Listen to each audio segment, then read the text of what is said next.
look now from our tower cam on your Monday night. Clear skies, finally starting to cool off a little bit after a hot start to your work week. Let's check in now with our Kaylee Wendt, who is tracking what is next. Kaylee, what's going on outside tonight? Yeah, hot was an understatement for earlier on in the day. It was so stuffy and so humid. Temperatures at one point this afternoon felt like they were the mid to upper 90s. Tonight we have seen a little bit of relief, and we have the rain and some of those thunderstorms to thank for it. And we've got more on the way, and I'll show you those in just a moment. But here's a photo from one of our viewers, Justin, out of Tonawanda from earlier on this afternoon. Shows you this gust front that rolled through that really brought a lot of those changes that we experienced. Now on the satellite and radar now, you can see this pretty defined line set up just west of the region. I'm going to zoom in a little bit closer for you here because you can see all of the lightning associated with this right now sitting over Lake Erie, but it is about to make landfall in places in northern Ohio, eventually Erie, PA, and through the overnight and early tomorrow morning, western New York.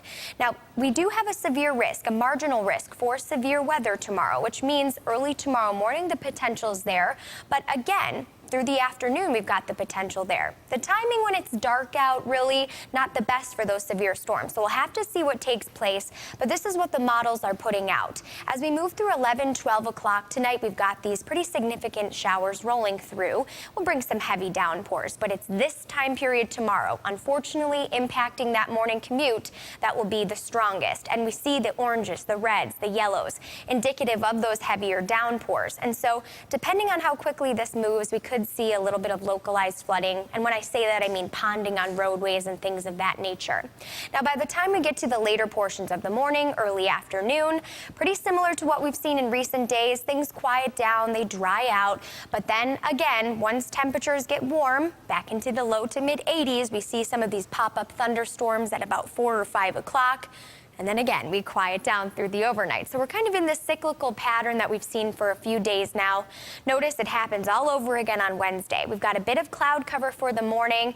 Throughout the afternoon, we see the chance for some showers developing. And then by Wednesday evening, that risk becomes a bit greater. Want to break it all down for you. I know some of you, especially north of Buffalo, craving the rain. It's been so dry.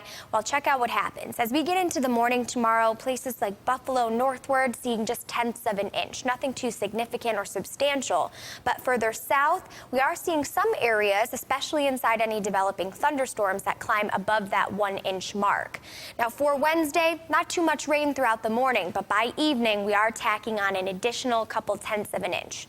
Still, we're sitting at 78 in Buffalo. It feels like 80 degrees tonight. If you've got air conditioners and fans, tonight's the night to use them. I'm sure you've got them on now. It's pretty uncomfortable without them as winds are non-existent. Pretty stale and stiff out there this evening as temperatures sit in the, again, upper 70s, only falling into the low 70s overnight.